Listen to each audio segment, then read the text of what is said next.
If your mind took instructions from you, would you create anxiety? Just do the simple sadhana, all of you. You can't do any other yoga. This much you can do, isn't it? You will see, half your anxiety will start settling down.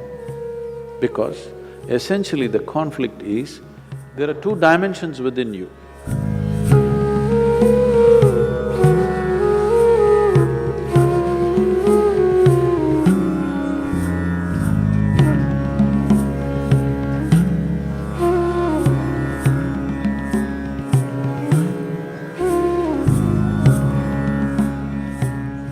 If your mind took instructions from you, would you create anxiety?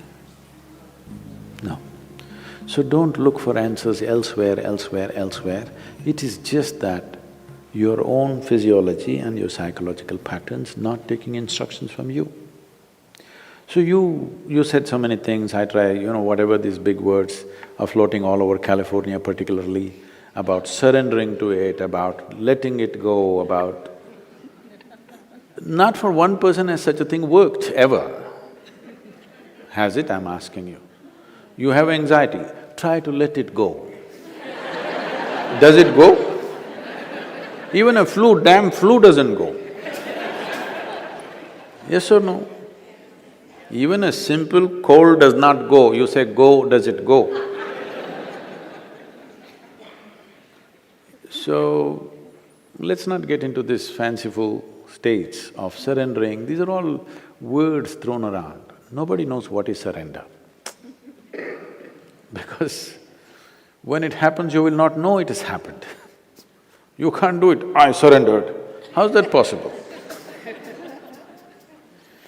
So, leaving those things, essentially, as I said, you have not read the user's manual of how this works. We need to pay attention to this. The system is made in such a way, if you hold your hand like this, it'll work one way. If you do like this, it'll work another way. If you do like that, it'll work another way. It's a phenomenal process. If it was a simple thing, we could have just beaten it into shape with hammer and anvil, okay? It's too sophisticated. It's a phenomenally complex machine. One needs to pay a certain level of attention to be able to use it for what it is designed for. Otherwise, it'll get itself messed up. Now, there may be many factors, there may be genetic factors, there may be sociological factors, there may be growing up issues, various things. But do not ascribe your problems to any of those things. The important thing is just this, you are not able to have your mind the way you want it. That's the only problem you have, isn't it? The moment you ascribe it, I'm like this because my father was like that, I'm like this because my grandfather's genetics were not okay, you're finished. Because we can't change those guys now. Yes? You can't choose a different father or a different grandfather now, it's over. But you can transform this. You must understand, still it doesn't matter you have anxiety disorder. Still, if you put a piece of carrot, there is an intelligence here which can transform a carrot into a human being. That means every day a new body is being manufactured within you, isn't it? In parts, a new human being is manufactured every day. When the very source of creation is functioning within you and a new human being is constantly being created, if you take little charge of that, you can create an entire new physiological and psychological process. This happened to us some time ago. Last year, we were trekking in Tibet. I was in a tent, I was doing some work and another person was cutting an apple. One of these porcelain knives these days. So the other person around says to this person, "It's a very sharp knife, be careful." It irritates me a bit. I look like this because he's a grown man. If it's a child, it's different. Then we have to watch how he uses the knife. It's a full-grown man. And a knife is supposed to be sharp.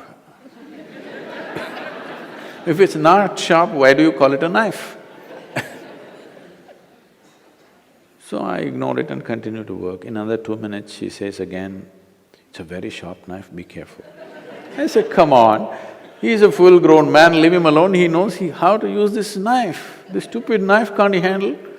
It's not some earth-moving machinery or spacecraft or something that he doesn't know how to handle. It's a knife." She says, "No, Sadhguru, it's a very sharp knife." All right. And I continue what I'm doing. In another 2 minutes, she whispers to him, "Please be careful, very sharp." And in another 2 minutes, he cuts his finger. Then I give up, okay. This is all that's happening. This is all that's happening with life. You have an intellect for which you don't have a stable enough platform. Or in other words, you have a sharp knife, a very sharp knife a very sharp knife in your hand, but your hand is not steady. Please see, it's your own mind which is causing all this pain, isn't it? Yes or no? So you have a very sharp knife, the sharper it is, the more you cut yourself.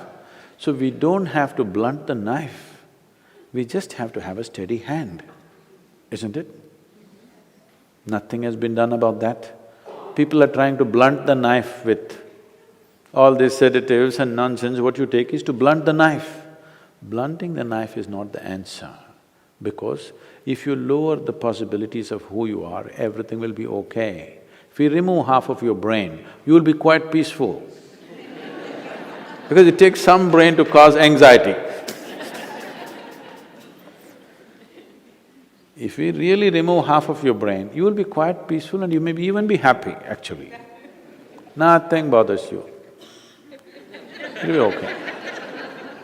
All right? But that's not what we're looking for. What a human being is looking for is to become limitless in some way. And if this has to happen, you have to create a steady platform. Knife need not be taken away, knife need not be blunted. Only thing is, hand needs to be steadied, isn't it? No process to do that.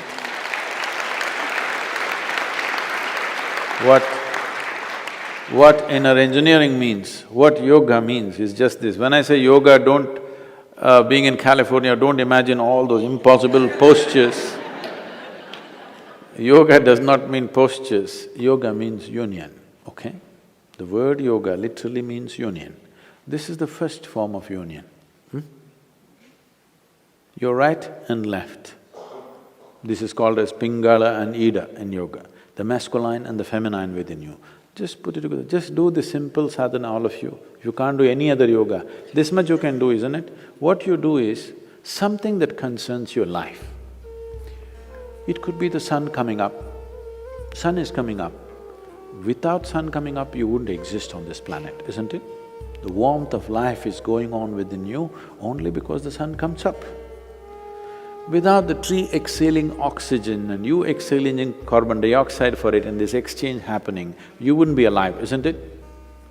Like this, look at it, the food that you eat, the sun, the earth that you walk upon, air that you breathe, water that you drink, people who live around you, whatever, you choose anyone. Just do this, put your right and left together perfectly, not like this, perfectly, okay? Just look at something that really matters to you. Maybe the sun, maybe the sky, maybe the cloud, maybe a tree, maybe a person, maybe a child, an animal, it doesn't matter what. Just look at it, putting your hands together for 10–12 minutes at a stretch. You will see half your anxiety will start settling down. Because essentially the conflict is, there are two dimensions within you. I don't want to go into an elaborate description of this, because the yogic physiology goes elaborately into this. But to put it simply, even the modern medical science is telling you there's a right brain and a left brain, all right?